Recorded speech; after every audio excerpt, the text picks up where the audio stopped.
What if I told you the way we learn boy-girl relationships today is the exact opposite of what it should be? Here's my thinking, and this thinking is based on real psychology, real historical evidence. So let's forget about homosexuality and anything aberrant like that for a second. Let's talk about just boy-girl relationships. We are taught to think that boys meeting girls and falling in love instantly is something strange, is something obscure, is something rare. Historically, boys and girls were put together and assumed to get married immediately. In fact, if a girl caught a boy's eye, he would court her and marry her. The intention or intent to marry her started from the very first time that he laid eyes upon her. And it was automatically assumed that he was courting her to marry her by the parents of the daughter. So now we fast forward to, 1970, 2000, 2013. And now we are taught to believe and think that dating and getting married is some very long and complex ritual, when in fact it never was. The idea that dating and getting married is so complex plays right into the hands of the people that don't want the population to expand.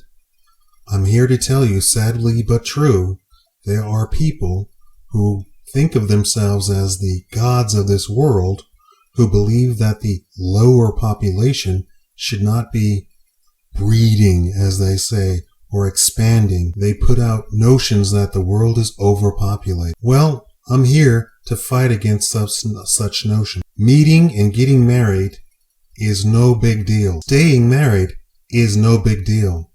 Boys and girls have been doing it for thousands and thousands and thousands of years. They've been meeting, getting married, and having children, and being virtually happy for thousands of years. There was never any pressure put upon it. It was really never given any thought before.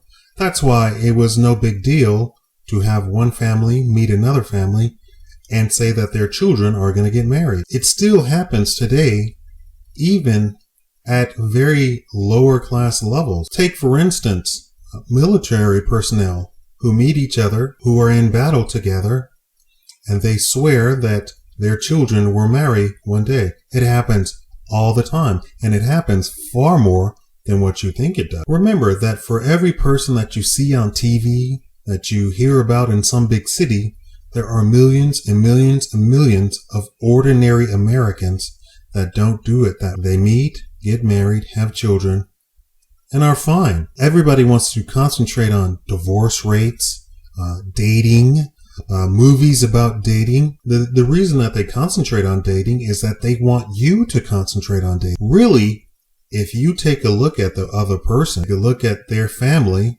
see how well-bred their family is, well-behaved, mannerly, what their interests are, you can determine if you're going to get married immediately. You don't have to really wait a very long time.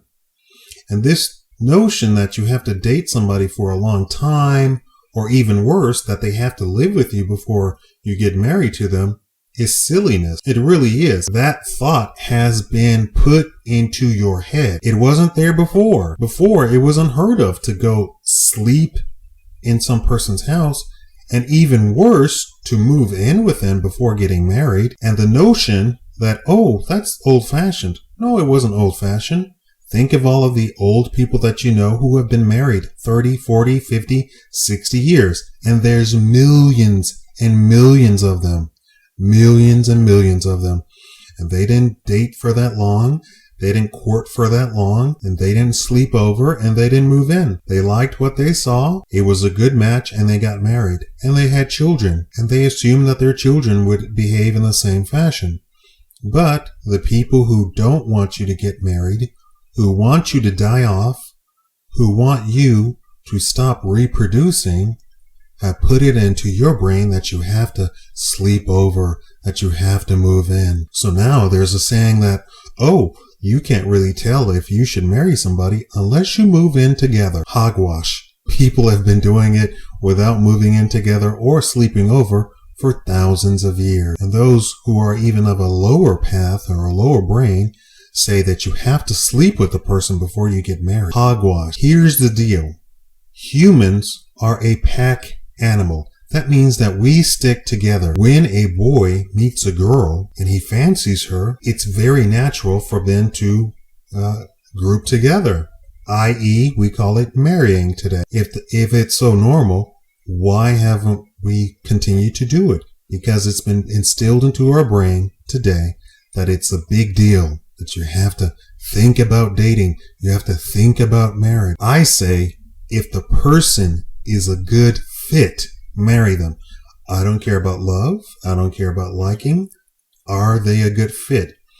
A marriage that is based upon actual circumstances and check marks will last much longer than a marriage that's based simply upon lust or this notion of love, which is a brand new thing. So here's a shout out to all of my female subscribers. Thank you so much. I see that I've had an explosion in female subscribers. I thank you. This video is dedicated to you. I know you're going to say, why is this dedicated to us? Because really, getting married today is a female thing. But I want you to take it out of your head that you have to date somebody for a long time and then get married and then decide and hem and haw about getting married. It is really no big deal. Just get a checklist. What do you bring to the table? What does he bring to the table? And for the men, what do you bring to the table and what does she bring to the table? If you can have an honest checklist, sit down and discuss the checklist, you don't have to go through a whole bunch of dating. Are they a good wife? Would they be a good mother? Is he a good husband? Would he be a good father? That's it. Really, that's the real basic checklist. It doesn't require a lot of debate. It doesn't require an act of Congress. It doesn't require a UN resolution. I say, bring your checklist to the first date. You two meet up with the checklist and you check more checks than you cross off things. It's a good fit. And be honest. If you hate kids, say, hey, I hate. We can be honest with somebody that we plan to spend the rest of our lives with. And I say marriage really is for the rest of your life. If you're trying to go about this to get a payday, well, you're a terrible person. Really, I mean, just honestly, you're a terrible person. There's really nothing good about you. But if you go and be honest about your likes and dislikes, what you bring to the table, what you want to do in the future, hey, that's a great conversation there. This whole icebreaker and hem and hawing and, oh, let me try and look good, that's hit or miss anyway, right? That depends on how skillful you are at lying about yourself. I say, first date, bring the checklist. And I would recommend that you bring your checklist, and if the person hasn't seen my video, explain it to you. Here's a checklist. Here's what I want. And if the guy or the girl doesn't want to get married, you know that on the first date. A person who wants to get married is not going to run away on the first date if you discuss marriage. How about that one? Everybody says, don't discuss this. Don't discuss that. Don't discuss this. Don't discuss marriage. You'll chase somebody away. If the person wants to get married, they are, no matter what you say about marriage, they are not going to run away. It's as simple as that. Really, it is. And if they're there just to date for the sake of dating, which really is a euphemism of having sex, then perhaps that's not the person for you if you're serious about dating. But if you want to, if you're serious about marriage, but if you just want to whore around, more power to you. No checklist necessary. Go out, whore yourself to everybody, get all the diseases and children and what have you, and screw up your life and some child's life as much as you want. More power to you. And I'm being serious. More power to you as long as you are honest. I would even say, hey, first, as soon as you sit down to the table for dinner or drinks or whatever, say, hey, look, I'm a big time whore. Let's skip the dinner. Let's get to the whoring. I know. Let's be a little bit more honest and open. Just like Obama. Let's be transparent. Hey, I'm a big time whore. Skip the dinner. I already had Taco Bell. Let's get to the whoring. And if that's the intent for the guy, same thing. Let's get to the slutty man whore. Let's get to the man whoring. Let's skip all this. I don't want to pay for you anyway.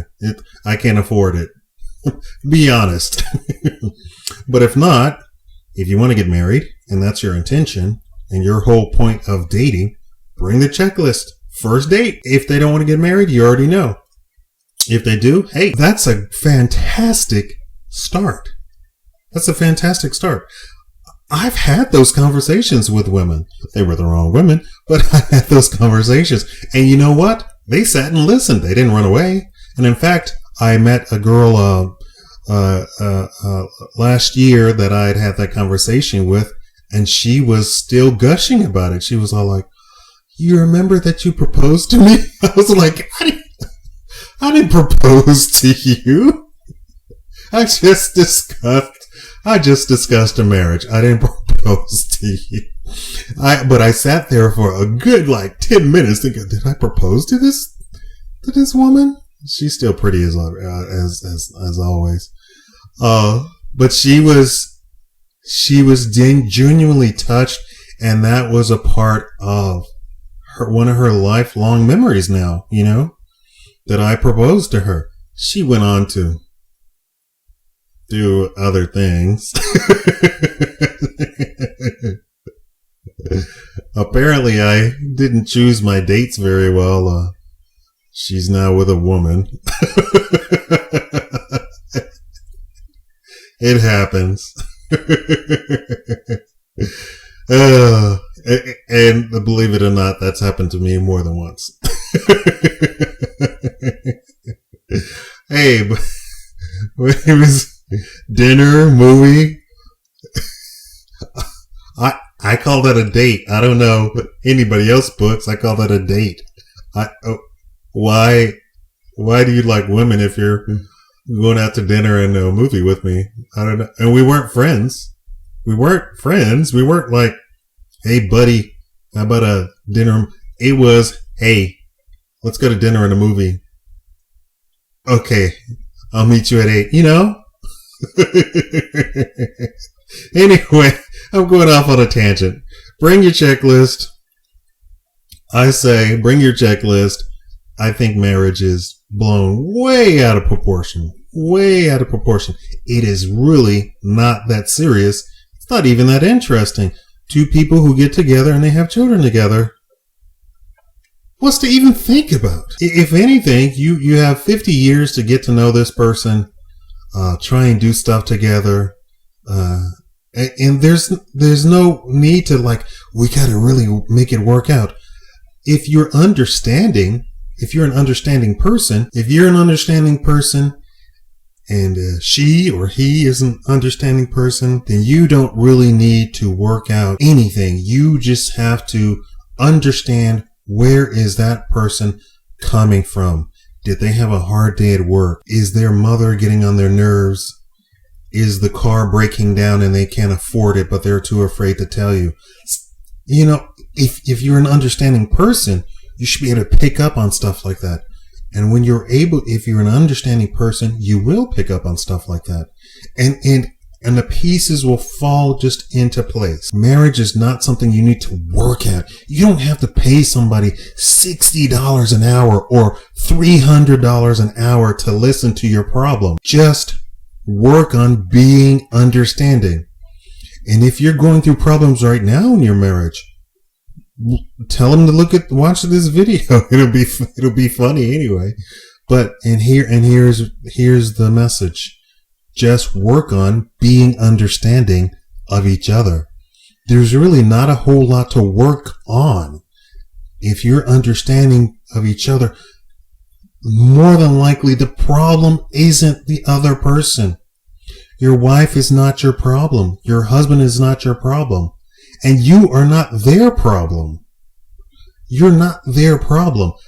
Their problem is something completely separate. Normally, it's something separate, but they don't want to express it to you, or they feel guilty about expressing it to you, or they feel ashamed about expressing it to you, or they are afraid to express it to you. If you're understanding, just like you want to be understanding for your children, just like you want to sit your child down and say, hey, if anything happens in your life, first and foremost, come tell me. You need to be the same way with your spouse. If there's anything going on in your life, first come tell me. Except for the whole cheating thing. I personally think you should divorce somebody if they cheat on you. I think that's a line in the sand. For me, that's a line in the sand. Cheating is no, there's no working it out. For me, there's no working it out. There's no going back. There's no working it out. For me, it's unforgivable. But I think if both people are understanding and they work on understanding, I don't think you would have cheating. I think if the girl says, I want you to do this in bed, and before they were afraid to say this, if you try and work on being understanding, she might come out and say, I want you to do this in bed. Or he might come out and say, I really want you to do this in bed. They're your husband. They're your wife. You're supposed to do that for them. I know for a lot of you, it's like, well, I'm not doing that. That's your husband.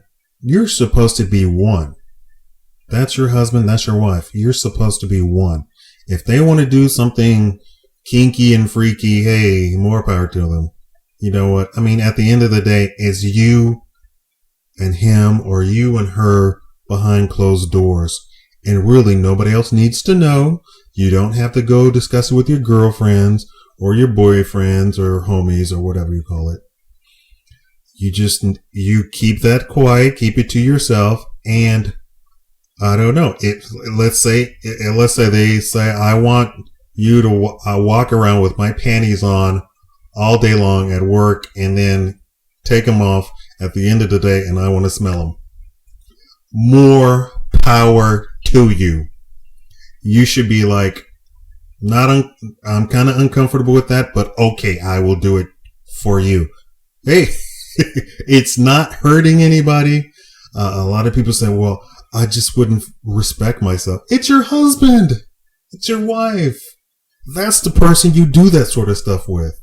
That's the person you can get down, dirty, nasty, and disrespectful and what have you with them. A lot of people put all of this stuff on what they can and can't do. When you are married, you are one. So, in conclusion, marriage is no big deal. Dating, no big deal. Love at first sight, no big deal. You shouldn't even have a thing called love at first sight. It should always be love at first sight. It should always be, oh, she caught my eye. I like what she's doing. I saw her walking through the law office. She's a lawyer there. She is the one for me. I've seen plenty of girls that I said that about. I feel that everybody should be that way. You don't need to I need to get to know them. What's to know? In Africa, I was offered 3 different women to marry. Not to date, marry. And it wasn't the woman, it was the family. I had to turn them down. I was like 17, 18, still in college. I was like, yeah, I'm already spoken for. No, thank you. But I mean, that's how it should be. I mean, it's not a big deal. Dating, no big deal. Marriage, no big deal. Work on being understanding when you're married. Work on understanding. Understanding is the key. It's not communication, because if you have understanding, you're going to communicate. You're going to be like, you know what, honey? We've been married 10 years and I want you to do this. I understand. Could you, when I come home, give me a back rub? understanding. You're stressed out at work. We don't need to pay $60 an hour for some stranger to rub your back when your wife can rub your back, and it'll mean a hell of a lot more to you, to each other, than some stranger doing it, because then you're putting your love into it, you're putting your understanding into it, and the person actually will heal much faster, because that's what's happening. They become stressed out and they break down. Their body breaks down. Hey, after 10 years, hey, you know, when I want to come home, give me a back rub. And you, as the caring wife or caring husband, should go ahead and do it. Hey, it's your husband. That's who you're supposed to do these things with. You're supposed to have fun with the person, do stuff for the person. Now, the abuse needs to go right out the window. Right out the window, because there's no reason for that. Why would you abuse somebody, the closest person to you in the world? Your husband or wife is closer to you, or they're supposed to be closer to you, than your own mother or father. They're supposed to be closer to you than your own mother or father. So abusing somebody that close to you is just unforgivable, really. There's no risk. You want to go beat somebody, go out in the street and go to the corner bar and knock yourself out.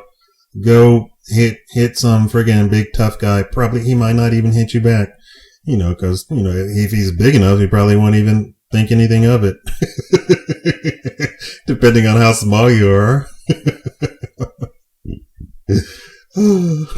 I wouldn't let a guy hit me, but, you know, I'm not a big, huge guy. But anyway, no abusing. Abuse is right out. Understanding. Work on the understanding. And then when you get the understanding, then you can make the request that you've been afraid to launch on the other person. I'm laughing, but that's your business. And whatever with the Baptist church that keeps protesting gay people, it's none of their business. If you want to dress up in a bunny suit and behind closed doors, more power to you. And if that's what your husband or wife asks you to do, hey, go do it. I say do it. You know. And if your pastor happens to walk in on you, he shouldn't be walking in. Not his place. And the nosy neighbor is peeking through the curtain. No, not her place. If anything, she should be shot. Get you some nice big tall walls so nobody can peek in, and hey, walk around naked, do whatever you want. Have fun with marriage. It's not a big deal. And like I said, I'm always promoting and trying to uplift black people. Black people need to get married. Black people marrying is actually a godsend because it raises our income, or it raises our lifestyle. For us, it's just nothing but rosy cheeks, white picket fences, the whole 9 yards. It's just fantastic. Even the poorest of the poorest of the poorest black people, they come out ahead when they get married. All right, this is really long. Sorry. Thank you for watching the Shkama Live Show.